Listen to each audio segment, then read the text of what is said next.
भारत युवा ऊर्जा से परिपूर्ण विशाल हृदय का देश है। युवाओं के सकारात्मक सोच के बलबूते ही भारत विश्व गुरु के शिखर पर पहुंचेगा। ये बातें बरियारसिंहपुर स्थित महादेव पीजी कॉलेज में आयोजित युवा महोत्सव अभिव्यक्ति 2023 के दूसरे दिन प्रथम सत्र की अध्यक्षता करते हुए संपूर्णानंद संस्कृत विश्वविद्यालय के कुलपति प्रोफेसर लाल बिहारी शर्मा ने कही। उन्होंने कहा कि भारत के लोग ही नहीं, यहाँ की संस्कृति, नदियां, जलवायु, बोली भाषा, महापुरुष, ऋषि, आचार्य भी उतने ही महान है।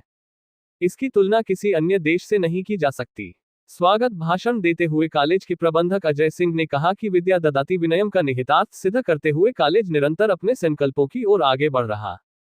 कॉलेज के प्रबंधन व आचार्यों की कठिन तपस्या से महादेव के छात्र छात्राओं ने विश्वविद्यालय के एग्जाम में 100% सफलता हासिल किया है। महात्मा गांधी काशी विद्यापीठ द्वारा आयोजित परीक्षाओं में महादेव पीजी कॉलेज में पत्रकारिता एवं जनसंचार विभाग की छात्रा समेत 6 छात्र छात्राओं ने टॉप 10 में स्थान बनाया।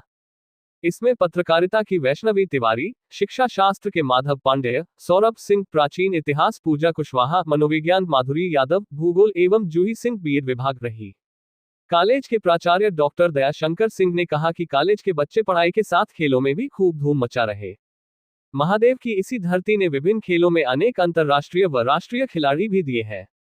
कार्यक्रम का शुभारंभ दीप प्रज्वलन व गणेश वंदना से हुआ। इस दौरान भारतीय संस्कृति को समर्पित गीत संगीत, समूह नृत्य के अलावा काशी की अद्भुत गंगा आरती देख लोग भाव की गंगा में डुबकी लगाते दिखे। इस अवसर पर कई प्रतियोगिताओं का भी आयोजन हुआ। कार्यक्रम संचालन डॉक्टर गौरव मिश्रा ने किया। इस अवसर पर कॉलेज की प्रथम महिला Seema Singh, doctor Loknath Pandey, doctor Sanjay Mishra, doctor Marut Nandan Mishra, doctor Mohan Singh, doctor Vaibhav Mishra, doctor Rajesh Kumar, doctor Dhirendra Tiwari, Vinod Singh, Avnish Singh, Vikas Singh, Rakesh Singh, R D. Yadav, Abhishek Mishra, Madhav Pandey समेत तमाम लोग मौजूद रहे। अपने विभिन्न प्रकार की प्रस्तुतियां देने के लिए उद्यत हो, वहां किसी को भाषण करने के लिए खड़ा कर दिया जाए तो सबको अपना दुश्मन बनाने जैसी बात होती।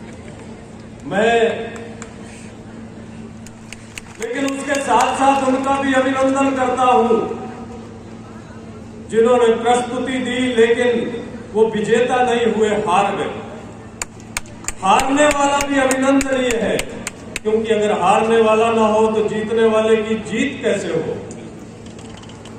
और जो हारता है वो ये संकल्प ले कि मैं हारा हूं, कभी ना हारने के लिए। इस संकल्प के साथ कि मैं अगर हारा हूं तो कभी नहीं हारूंगा, ये संकल्प लेकर के अग्रिम वर्ष इससे अच्छा प्रदर्शन मैं करके हार को हरा करके हार पहनूंगा। और जो हार को हराकर हार पहनता है, जीवन के प्रत्येक क्षण में उसको उपहार मिलता है। इस भाव के साथ आप सब बहुत बहुत अभिनंदनीय है। और यहाँ की आचार्य कुल की जो सारी टीम है, जिनकी मेहनत यहाँ मंच से दिखाई देती है, और जिन लोगों ने प्रस्तुति दी है, सबकी प्रस्तुति सराहनीय है। भविष्य का भारत हमारे सामने है। और मुझे इस बात की भी खुशी है कि इस पंडाल में देवताओं की संख्या से देवियों की संख्या अधिक है। आप सबका बहुत बहुत अभिनंदन। मैं तो एक बात को मान के चलता हूं कि जिस ओर जवानी चलती है उस ओर जमाना चलता है। जमाना उसी तरफ चलता है जिस तरफ जवानी चलती है। और अगर भारत की जवानी सकारात्मक और रचनात्मक कार्यों में लग जाए तो इस देश जैसा अद्भुत देश दुनिया में कोई नहीं है। इस देश के जैसे पहाड़ कहीं नहीं है। इस देश की जैसी पवित्र नदियां कहीं नहीं है। इस देश के जैसे महान आचार्य कहीं नहीं है। इस देश के जैसे तपस्वी ऋषि कहीं नहीं है। इस देश के जैसे रेगिस्तान कहीं नहीं है। और इस देश की चरणों को पखारता हुआ सागर कहीं नहीं है। ये अद्भुत देश है। इस अद्भुत देश के आप अद्भुत होनहार मनस्वी छात्र हैं।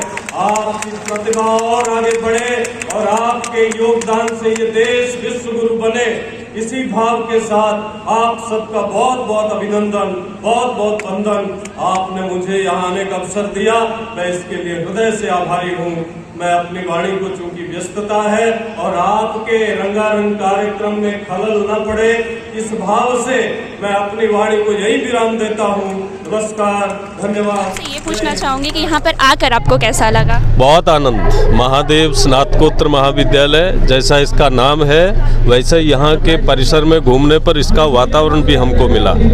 ये यहाँ बच्चों की अद्भुत प्रस्तुतियाँ देख करके ये विश्वास से कह सकता हूँ कि ये महाविद्यालय बच्चों के सर्वांगीण विकास के लिए कृत संकल्प है और यहाँ के आचार्य कुल इसके लिए बधाई के पात्र हैं। यहाँ के समस्त आचार्य बहुत मेहनत से बच्चों के सर्वांगीण विकास में प्रतिबद्ध हैं और लगे हुए हैं।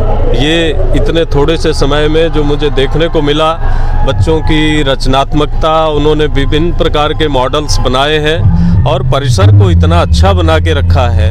यहाँ एक अध्ययन का वातावरण है, स्वच्छ वातावरण है, भय मुक्त होकर के बच्चे अपनी प्रस्तुतियाँ दे रहे हैं। इसमें बहुत आनंद आया। आने वाली युवा पीढ़ी के लिए सर क्या संदेश देना चाहेंगे, क्या कहना चाहेंगे? भारत विश्व गुरु कैसे बने? युवा पीढ़ी रचनात्मक और सकारात्मक कार्यों में लगे, नशे और इस प्रकार की जो दूसरी चीज़ें हैं उनसे दूर रहे और अध्ययन के प्रति समर्पित रहे, अपनी भारतीय परंपराओं के प्रति समर्पित होकर के देश को आगे ले जाने का संकल्प लेकर के काम करें।